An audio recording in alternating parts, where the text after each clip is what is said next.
Welcome, everybody, to this week's edition from Interactive Brokers. Joining me to discuss the market impact of recent economic data, senior economist Jose Torres. Welcome, Jose. Hello, Andrew. Hello, everyone.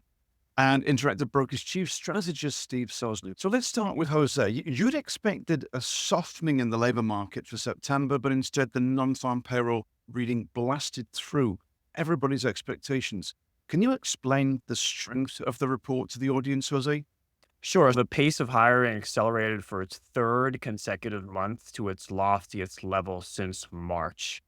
Job growth came in at 254,000, exceeding projections of 140,000.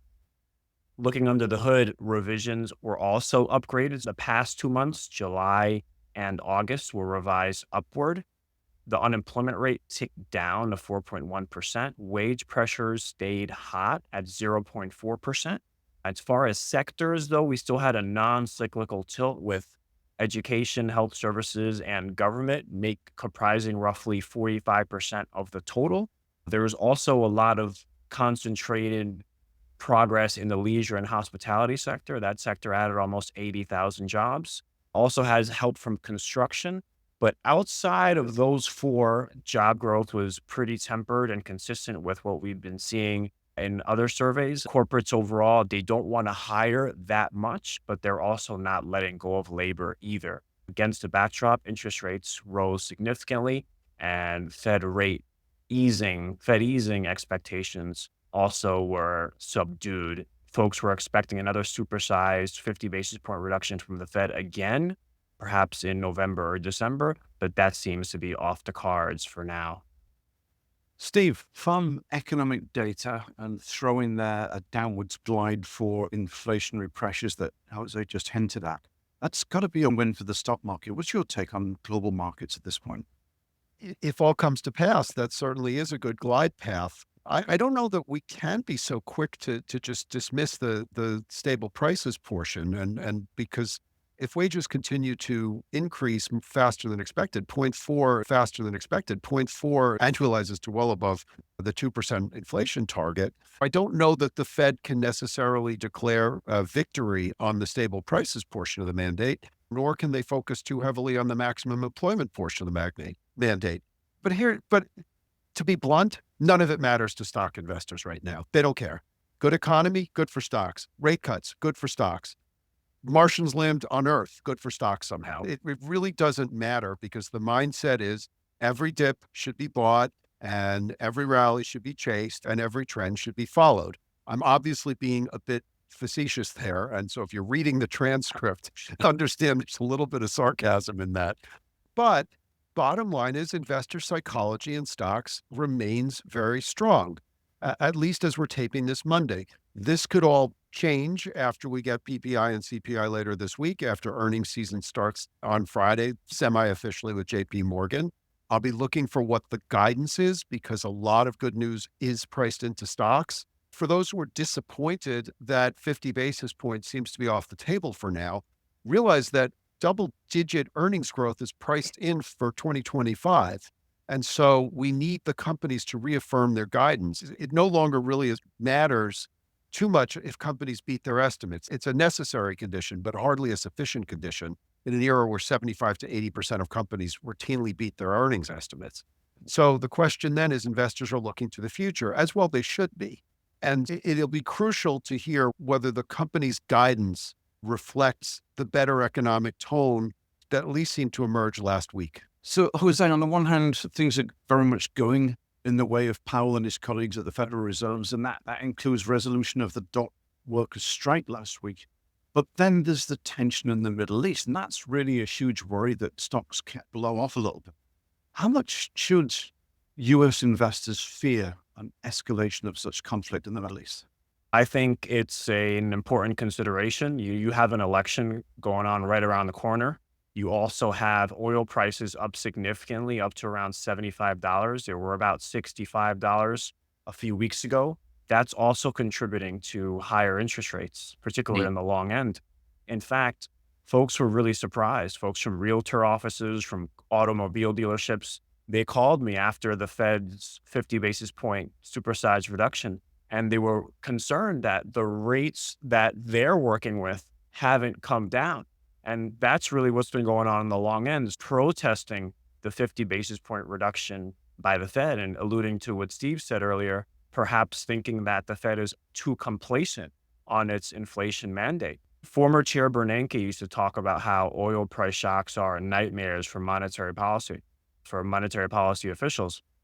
So if you do get an escalation in hostilities, particularly as it relates to nuclear facilities as well as oil supplies, you could see oil up to $85, $90. And that would totally change the playbook for equity investors, because all of a sudden now inflation is not going to be at a 2 handle, it's going to be at a 3 handle. And then your month over month changes start to go back to 40 bips month over month, 50 bips month over month. Of course, this is a worst case scenario, but pressures are high. And if that does come around, then valuations do come into question, because if you have a 10-year at 4.5% or 5%, it's tougher to dance than if it's between 3.5% and 4%. Final point here is, if you look at bank reserves, they're down a lot, lowest they've been since 2023. And then if you look at the Fed's balance sheet, lowest it's been since May of 2020. So liquidity conditions, one of those things, they don't matter until they do,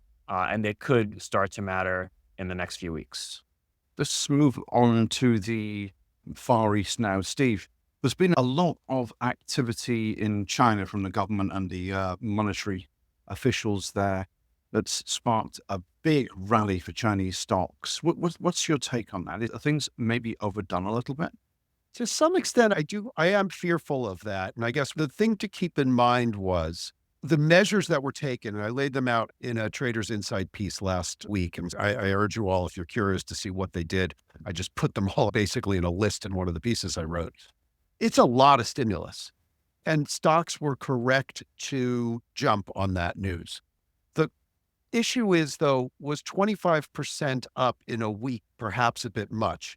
And I do think probably yes. The reason being, it was Golden Week since then. They did all this stimulus and then basically took a week-long holiday.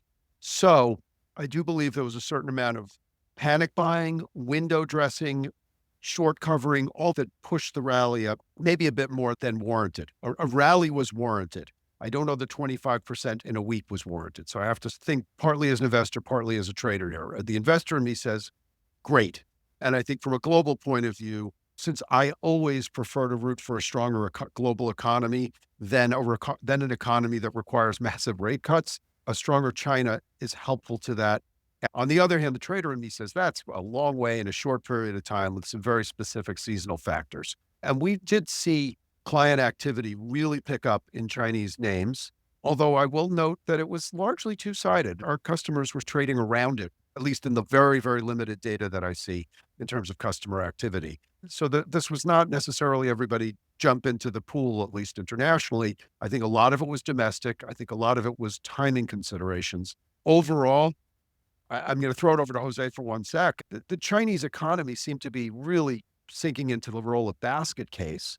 And just as the Chinese economy basically helped us out of the global financial crisis with their growth, I worry that a retrograde Chinese economy could do the opposite going forward for the coming years.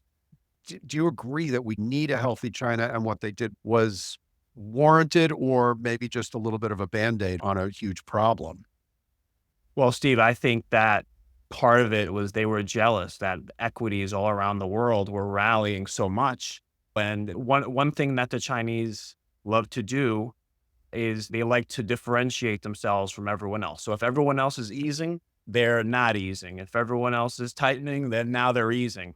So I think they had the fear of missing out on the upside in stocks by not enacting a lot of stimulus. As far as their economics, they're in a really weak spot right now, because for ages they depended on the US and the EU to import their exports, right? It's an export-oriented economy. The best thing they do is manufacture things cheaply and send it to other places. So now that the two largest purchasers are looking for other suppliers in the US, now we have Mexico as our top importer, they're stuck twiddling with their thumbs and they're having some trouble. Against that backdrop, a lot of leverage in the economy, a lot of real estate construction. So I'm afraid that they're not in a good spot. As far as how long the rally could last, Steve, you're probably going to know a lot more than me about that. But it is a synchronized easing cycle all around the world. Everyone's easing, and we know here in the US how much stimulus can help risk assets. Very good. Steve Sosnick and Jose Torres, thank you very much for joining me. Thanks, Andrew. Thanks, Andrew. Thanks, Steve. See you next time. And remember to rate our recent episodes wherever you download your podcasts from. Speak to you soon. The analysis in this material is provided for information only and is not and should not be construed as an offer to sell or the solicitation of an offer to buy any security. To the extent that this material discusses general market activity, industry, or sector trends, or other broad-based economic or political conditions, it should not be construed as research or investment advice. To the extent that it includes references to specific securities, commodities, currencies, or other instruments, those references do not constitute a recommendation by IBKR to buy, sell, or hold such investments. This material does not and is not intended to take into account the particular financial conditions, investment objectives, or requirements of individual customers. Before acting on this material, you should consider whether it is suitable for your particular circumstances and, as necessary, seek professional advice.